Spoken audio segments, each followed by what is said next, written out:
অনেকে CB Honda কিনতে চাচ্ছে, তাদের জন্য এই ভিডিওটা দেখেন। সিবি হোন্ডার কিন্তু ইঞ্জিন কন্ডিশন একদম ফ্রেশ কন্ডিশন, মানে ভার্সন 2 এর মতো করছে, একদম নিখুঁত। এবং এর গেটআপও কিন্তু অনেক সুন্দর।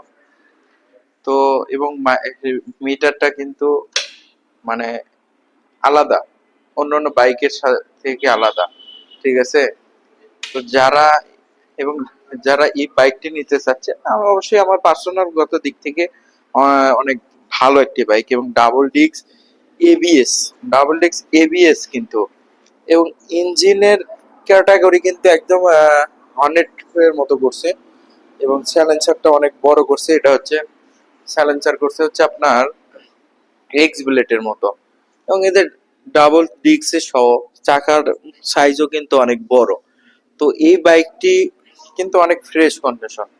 তো যারা হোন্ডা ইএসপি বাইকের রিভিউ দেখতে চাচ্ছিলেন, শুধুমাত্র তাদের জন্য এই বাইকটি কিন্তু একদম ফ্রেশ। এই বাইকটি আপনারা কিনতে পারেন, তাহলে দিক দিয়ে আপনারা ভালো মাইলেজ পাবেন।